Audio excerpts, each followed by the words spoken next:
अस्सलाम वालेकुम हबीबी, Nadeem Memon from Landmark Realty. Well, station से नजदीक अगर बड़ा कारपेट ढूंढ रहे हो तो Alishan arcade is the perfect choice, because ये एक प्रोजेक्ट है जहां पे आपको बड़ा वाला कारपेट मिलेगा। अच्छा, इसका सबसे बेस्ट पार्ट ये है कि 80% वर्क हैज बीन कंप्लीटेड। इंशाल्लाह अगले साल इसका पोजीशन मिल जाएगा अगर चाहा तो। बेस्ट पार्ट ये है कि स्टेशन से हार्डली 1 मिनट मुश्किल से लगेगा आपको। इसके अलावा स्कूल, हॉस्पिटल, कॉलेज या थाना भी आपको जाना हो तो बहुत ही नियरली आप जा सकते हो। सबसे अच्छी बात इस प्रोजेक्ट की ये है कि इसका ऑन रोड प्रोजेक्ट है, कहीं भी आपको अंदर वगैरह जाने की जरूरत नहीं है। लेकिन अगर फिर भी आपको ज्यादा जानकारी चाहिए तो इस नंबर पे कॉल करें, कॉल बिजी आए तो व्हाट्सएप करें। आपके सामने हमारे मुमरा के ज्येष्ठ नगर सेवक सम्माननीय राजन दादाजी किने, इनका जन्मदिन की उनको बहुत सारी शुभकामनाएं देता हूँ। और मैं आज इस मन से जाहिर करना चाहता हूँ कि मैं राजन दादाजी के नेतृत्व में राजन दादा जी के साथ में जुड़ा हुआ हूँ। मी आज सन्माननीय राजन दादा किने साहेब यांच्या संगती मी जॉईन झालेलो आहे। त्यांचं जे समाजकार्य आहे ते नेहमी जनतेच्या विषयांवर, जनतेच्या समस्यावर नेहमी तत्पर असतात आणि नेहमी समस्या सोडवत असतात। आपण पाहिलं असेल की गेले 40 वर्ष त्यांचं जे कुटुंब आहे हे मुंब्रा शहरातील नाही तर पूर्ण ठाणे महानगरपालिका हद्दीतील दिवा असो, कळवा असो, मुंब्रा असो, दिघा असो, या संपूर्ण परिसरामध्ये दादांची जी छबी आहे काम करण्याची, ती काम करण्याची शैली जी आहे ती अतिशय उत्कृष्ट असल्यामुळे दादांसाठी आपण पाहिलं असेल इथे हा सगळा समूह हा दादांच्या वाढदिवसानिमित्त शुभेच्छा देण्यासाठी जमलेला आहे। मी एवढंच सांगू इच्छितो की भरपूर पत्रकारांना इच्छा आहे की मी माझा जो जुना पक्ष होता शरदचंद्र पवारजी राष्ट्रवादी काँग्रेस, तो पक्ष सोडून मी या पक्षात का आलो, तर मी त्या 2009 पासून त्या पक्षामध्ये होतो। त्या पक्षामध्ये मी मनापासून काम केलं। आपण सर्वांनी पाहिलं असेल की पक्षाचं कुठलंही आंदोलन असू द्या, पक्षाच्या जे नेते होते डॉक्टर जितेंद्र आव्हाड यांच्यावर कुठलीही संकट असू द्या, त्या प्रत्येक संकटामध्ये, प्रत्येक आंदोलनामध्ये मी पुढे असायचो। पुढे असून मी नेहमी माझ्या नेत्याला आणि माझ्या पक्षाला प्रोटेक्ट करण्याचं काम केलं। मी काही विषयावर जे एक विषय होता त्याच्यावर उपोषणाची वेळ आली, उपोषणाला देखील बसलो, कारण की तो विषय तसा होता, त्यामुळे त्या विषयामध्ये उपोषण करणं गरजेचं होतं। त्या हिशोबाने मी बसलो होतो। मी सर्वप्रथम दादांना मी हे सांगू इच्छितो की दादा, मी माझा जो जुना नेता होता माझा, त्याच्या नेत्याच्या बैठकामध्ये येऊन, तुमच्या ऑफिसच्या बाहेर येऊन गोंधळ केला, त्यानंतर तुमच्या वॉर्डामध्ये येऊन काही भाषणे केली, ही सगळी माझी त्या नेत्यांनी जी मला भुरळ घातली होती, ज्या नेत्यांनी मला मिसगाईड केलं होतं, त्या मिसगाईडच्या नादामध्ये ते सगळं झालं। त्या सर्वप्रथम मी त्या सगळ्या गोष्टीची दादांची कडे माफी मागतो की दादांनी मला त्या गोष्टीसाठी माफ केलं पाहिजे। की एक कार्यकर्ता म्हणून त्या पक्षासाठी मी प्रामाणिक होतो, त्या पक्षाची भूमिका मी मांडत होतो दादा, त्या सगळ्यातून ती गोष्ट घडली। आपण मनाचा मोठेपणा दाखवला, मला माफ केलं आणि मला जवळ घेतलं आणि मला तुमच्या संगती तुमचा वाढदिवस साजरा करण्याची संधी दिली, त्याबद्दल मी खूप खूप आभार मानतो। आणि मी सांगू इच्छितो डॉक्टर जितेंद्र आव्हाड यांना की तुम्ही 15 तारखेला येऊन एका कार्यक्रमामध्ये दादांवर वैयक्तिक टीका केली, दादाच्या कुटुंबियावर वैयक्तिक टीका केली। म्हणजे तुम्ही फक्त मुंब्रामध्ये येऊन 2 कुटुंबांमध्ये आपसामध्ये भांडणं लावायची, म्हणजे जे आमच्या मुंब्र्यातली जी एकता आहे ती कुठेतरी खंडित करण्याचा प्रयत्न करायचा, कुठे ना कुठे आपसामध्ये आम्हाला भिडवायचं। पण आता आमचे सगळ्यांचे डोळे उघडलेले आहेत, तर तुमचे जे जो प्रकार होता की आपसामध्ये भांडणं लावायची आणि आपसामध्ये वाद घालून हे करत, तर त्या आपसामधल्या ह्याच्याला आता कोणी बळी पडणार नाही। लोकांना समजून आलेलं आहे की कोण व्यक्ती काम करतो आणि अर्ध्या रात्रीला कोण आपल्यासाठी धावून येऊ शकतो, हे लोकांना आता समजून आलेलं आहे। ज्या दिवशी मी दादांसाठी इंटरव्ह्यू दिला आंबेडकर चौकामध्ये, त्याच्या दुसऱ्या दिवशी सकाळी लगेच 9-10 वाजता पोलीस माझ्या घरी आले की आपण संग्राम जगताप विषयावर आंदोलन केलं होतं, त्याच्यामध्ये आपल्यावर गुन्हा दाखल आहे, आपण फोन उचलत नाही, नोटीस पाठवले, हे ते। मी म्हटलं ठीक आहे, मी समजू शकतो हे राजकारण आहे, कुठेतरी मी तुमच्या पक्षात होतो तेव्हा चांगलं होतो, आता दादांकडे गेलो तर जाणून बुजून मला अडकवण्याचा प्रयत्न करायचा। तर मी इथे जमलेल्यांना सगळ्यांना एकच सांगतो की मला माहिती आहे की मला अडकवण्याचा प्रयत्न केला जाईल, मला केसेस मध्ये टाकण्यात जाईल, तेच करू शकतात, कारण की माझं कुठे इलिगल बांधकाम नाही की काय नाही की माझं नुकसान करू शकतात, तर त्यामुळे मला कुठल्या ना कुठल्या केसेस मध्ये अडकवून फसवण्याचा प्रयत्न केला जाईल। पण मी आपल्या सगळ्यांना सांगतो, जर मला कुठल्या केसेस मध्ये अडकवण्यात आलं आणि कुठे फसवण्यात आलं तर आपण कुठेही खचून न जाता आपण दादा आणि मरुश्वर किने यांच्या पाठीमागे राहून आपण त्यांचा प्रचार घरोघरी करायचा आणि दादांना भरघोस मतांनी निवडून आणायचं, हा आपण प्रत्येकाने निश्चय घेतला पाहिजे। कारण की इथे कसं आहे की आपला संगती राहिला तर तो चांगला आणि दुसऱ्या संगती गेला तर तो वाईट झाला आणि त्याच्यावर केसेस टाकायच्या। तुम्हाला काय केसेस टाकायच्या टाका, मी केसेसला घाबरत नाही. आतापर्यंत तुमच्या संगती होतो, तुमच्यासाठी केसेस खाल्ल्या. आतापर्यंत तुमच्या संगती होतो, तुमच्यासाठी सगळ्यांना अंगावर घेतलं. आता वेळ माझी आहे आणि मला माझं राजकारण करू द्या. माझ्या आडव्यात जाल तर हा बाबासाहेब आंबेडकरांचा भीमसैनिक आहे. हा तुम्हाला तुमची जागा बरोबर दाखवून देईल. कुठे घाबरणार नाही, तुमची जागा बरोबर दाखवून देईल.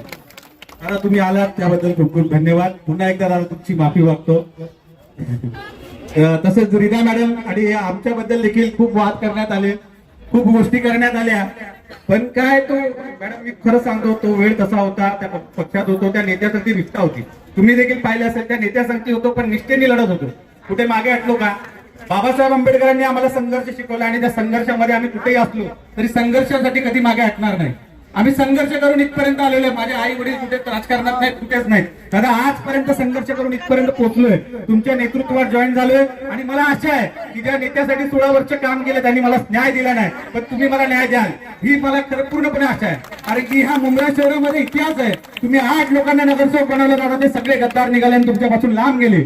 पण हा प्रवीण पवार तुम्हाला शब्द देतो, डॉक्टर बाबासाहेब आंबेडकरांची शपथ घेऊन सांगतो की तुमच्या संगती जॉईन झाले, तुम्ही मला न्याय द्याल, मी तुमच्या संगती नेहमी राहील. हा शब्द देतो दादा.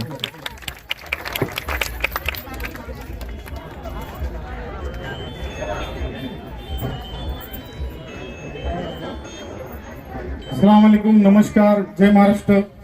भारतीय घटनेचे शिल्पकार परमपूज्य डॉक्टर बाबासाहेब आंबेडकरांना वंदन करून महाराष्ट्राचे आराध्य दैवत राजा छत्रपतींना वंदन करतो.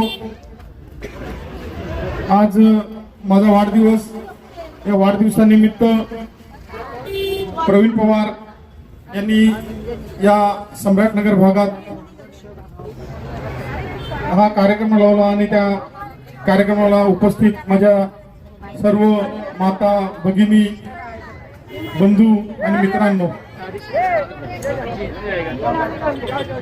गेली अनेक वर्ष काय जन्मापासूनच या मुंब्र्यात आम्ही आहोत. आम्ही संपूर्ण मुंब्रा कसा डेव्हलप झाला आणि कसे मुंब्र्यात लोक वाढले प्रत्येकाचं आम्ही बघितलेलं आहे.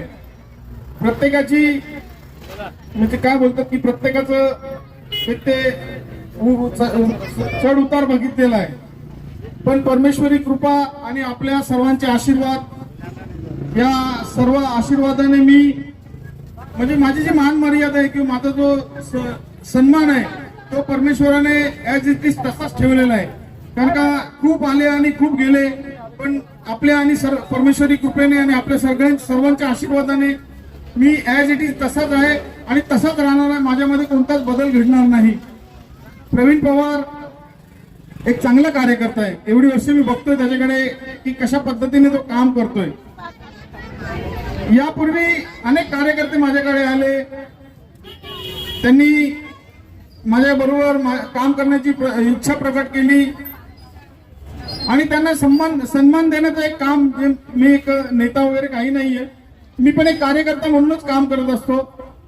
पण खऱ्या अर्थाने जो कार्यकर्ता असतो ते दुसऱ्या कार्यकर्त्याला एक सन्मान देण्याचं काम किंवा त्याची जी जागा आहे ती जागा त्याला उपलब्ध करून देण्यासाठी, त्याचा जो स्पेस आहे तो स्पेस निर्माण करण्यासाठी आपण प्रयत्न करायचा असतो आणि त्याला त्याची जागा मिळवून देण्याचा त्याचा जो मान आहे तो मिळवून देण्यासाठी नेहमी मी प्रयत्न केला आणि प्रत्येक जो कार्यकर्ता असतो त्याला मान दिलेला आणि त्याची जी जागा आहे ती त्याला मिळवून दिलेली आहे. अशाच पद्धतीने मी या भागातून आमच्या महिला भगिनींनी एक भगिनीसाठी 2 वेळा माझ्याकडे इच्छा प्रकट केली आणि 2 वेळा माननीय नगरसेविका अनिता किने यांनी त्यांची शिफारस केली आणि 2 वेळा त्यांना नगरसेवक म्हणून निवडून आणलं. खऱ्या अर्थाने मागच्या वेळेस 2017ला ज्यावेळेस आम्ही त्यांना आमच्या पॅनलमध्ये घेतलं, म्हणजे 2-3 महिने पण नाही आमच्या बरोबर राहिले. या भागात जे आपले आमदार आहेत त्या आमदारांच्या मिसेसने त्यांनी निवडणूक लढवण्यासाठी पैसे घेतले होते आमदाराकडून आणि आमदाराकडून पैसे घेतलेले असताना निवडणूक संपल्यानंतर आमदाराच्या मिसेसने त्यांना शिवीगाळ सुरू केली. तेव्हा ते माझ्याकडे आले आणि मला सांगतात की दादा काही कर, त्यांना पैसे द्यायचे आहेत. आणि या गोष्टीला साक्षी आहे हा प्रवीण पवार आहे. प्रवीण पवार, वस्तुस्थिती थोडी सांग, जर मला बरं वाटेल जरा थोडं सांगितलं तर. काय वस्तुस्थिती होती ती? आता इलेक्शनला पैसे कमी पडले होते दादा, त्यावेळेस ते पैशाची अरेंजमेंट होत नव्हती. आव्हाड साहेबांनी ते पैशाची अरेंजमेंट करून दिली होती. त्यानंतर आव्हाड मॅडमने त्रास दिला की पैसे माझ्या वेळेवर द्या म्हणून. आपणच आणि अनिताताईंनी आपले पप्पू दळवी यांना बोलून पैशाची अरेंजमेंट करून दिली आणि ते नंतर ते पैसे देण्यात आले. त्यानंतर काही वाद झाले, सगळ्या गोष्टी झाल्या, ते माझ्यासमोरच आहे आणि मी त्या गोष्टीला साक्षी आहे. म्हणजे सगळं आम्ही तुमच्यासाठी करायचं आणि तरी पण गद्दार आम्हीच. ठीक आहे, प्रवीण पवारनी ऑफिसवर येऊन मला गद्दार बोलला असेल, मला काही लोकांनी या संदर्भात गावाची कुजबूज सुरू होती की प्रवीण पवार तुमच्या बरोबर येतात. त्यावेळेस बरेच जे आपले आहेत हितचिंतक त्यांनी सांगितलं की प्रवीण पवारने तुम्हाला गद्दार बोललेला आहे, तुमच्या ऑफिसवर येऊन हे सगळं काय केलेलं आहे. मी बोलो ठीक आहे, आता त्याला कदाचित त्याची चूक समजली असेल, म्हणजे वस्तुस्थिती काय आहे आणि सच्चाई काय आहे ती त्याला कदाचित समजली असेल, म्हणून तो आमच्याकडे येण्याचा प्रयत्न करतोय. तर त्यासाठी जर तो एक सर्वसामान्य नागरिकांसाठी झटत असेल, एक सर्वसामान्य कार्यकर्ता असेल आणि लोकांसाठी त्याचं काम करण्याची इच्छा असेल, तर त्याच्यासाठी म्हणजे त्याला जर चूक त्याची समजून आली असेल तर त्याला आमच्या बरोबर घेण्यास आम्हाला काही हरकत नाही, कारण का तो आमच्या गावातलाच आहे. जर एक सर्वसामान्याला मान द्यायचा असेल, सर्वसामान्य कार्यकर्त्याला एक पुढे जाऊन देण्यासाठी एक्सप्रेस निर्माण करून द्यायचं असेल, तर तो प्रवीण पवारसाठी आम्ही निर्माण करून देऊ. त्याला तो चांगलं कार्य करेल, जनतेसाठी चांगलं राबेल, तर त्याच्याकडेही आम्ही चांगलं त्यासाठी मेहनत घेऊ. आपण इथं आलात आणि प्रवीण पवारला जो सन्मान देण्यासाठी आपण इथं उपस्थित राहिलात, विशेष अध्यक्ष सुहास पवार, सुहास देसाई दादा, वो भी यहाँ पर उपस्थित हुए, मैं उनका यहाँ पर स्वागत करता हूँ.